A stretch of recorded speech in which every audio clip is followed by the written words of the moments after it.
არ ვსაუბრობთ მოგებაზე. ეს არის გადარჩენის რეჟიმი, სასტუმრო კოსტე. ზოგიერთი სასტუმრო ოფისად გადაკეთდა, ზოგიც საავადმყოფოდ. შალვა ალავერდაშვილი. სასტუმროს დატვირთულობა შემცირებულია. ბილტმორ თბილისი. საქართველო აღარ განიხილება როგორც მიმართულება, სადაც შეიძლება საქმიანი ღონისძიებები ჩატარდეს. საქმიანი ტურიზმის ასოციაცია. საახალწლოდ იმ ტურისტული ნაკადების 20-25% ჩამოვიდა, რასაც ველოდებოდით ტუროპერატორი გერმანე ჭელიძე.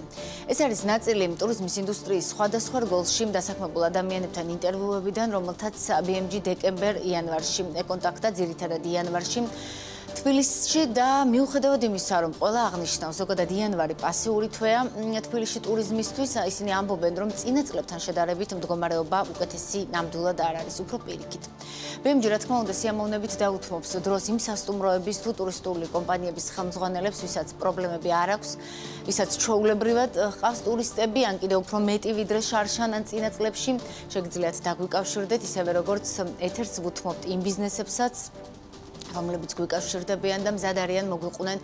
რამდენად ყავთ ტურისტები ამ ეტაპზე, რა აწუხებთ დღეს ყველაზე მეტად და რა სახის დახმარებას საჭიროებენ? რამდენიმე წუთში წერტილის სტუმარი ბუტიკური სასტუმრო შოთა რუსთაველის გენერალური მენეჯერი ნინო ჩუბინიძე იქნება. შოთა რუსთაველი 55 ნომრიანი სასტუმროა, ის შევჩენკოს ქუჩაზე მდებარეობს და როგორც ნინო ჩუბინიძემ გითხრა, შესასვლელი ჭიჭინაძის ქუჩიდან აქვს, შესაბამისად გასაკვირი არაა, რომ 28 ნოემბრიდან მოყოლებული, როცა ქართულმა ოცნებამ საქართველოს ევროინტეგრაციის შეჩერების გადაწყვეტილება მიიღო და ქვეყანაში უწყვეტი პროტესტი დაიწყო, შოთა რუსთაველი ტურისტებისთვის სასურველი ლოკაცია ნამდვილად ვერ იქნებოდა. ფაქტობრივად ბრძოლის ველზე ვართ, მითხრა სასტუმროს გენერალურმა დირექტორმა, როცა ინტერვიუზე თანხმდებოდით. მეც თავად მოგვიყვება, მაგრამ სტუდიაში ვიდრე შემოგვიერთდება, შეგახსენებთ, რომ ტურიზმის ინდუსტრია ჯერ კიდევ დეკემბერში ითხოვდა ეკონომიკის სამინისტროსთან, ტურიზმის ეროვნულ ადმინისტრაციასთან შეხვედრას და საკუთარ გამოწვევებზე საუბარს.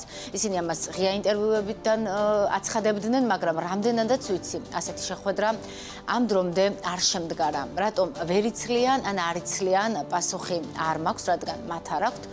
აღსანიშნავია, რომ წინა წლის ბოლოს ვიცე-პრემიერმა ლევან დავითაშვილმა თქვა, ეკონომიკის სამინისტროში მსჯელობენ, როგორ დაეხმარონ იმ ბიზნესებს, ვინც მიმდინარე პოლიტიკური მოვლენების დროს დააზარალდაო. ის პროცესები, რაც ნეგატიურად აისახება ჩვენს ეკონომიკაზე, ბიზნესზე და დღეს ბევრი ბიზნესი, რა თქმა უნდა, რთულ სიტუაციაშია. მაგალითად, ეს არის სტუმარ-მასპინძლობის სექტორი და რიტეილ სექტორი. ვფიქრობ, 2025 წლის განმავლობაში სიტუაცია შეიცვლება, ამბობდა ლევან დავითაშვილი დეკემბერში.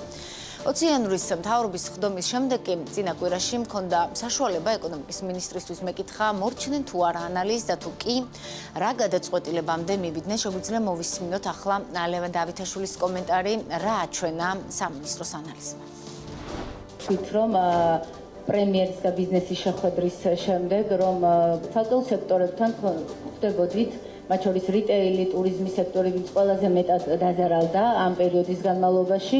თუმცა მე კონკრეტულად ვერ მოვიპოვე თქვენი პრესამსახურისგან ინფორმაცია, ვის და რა ჯგუფებს რა ფორმატში ხვდებოდით.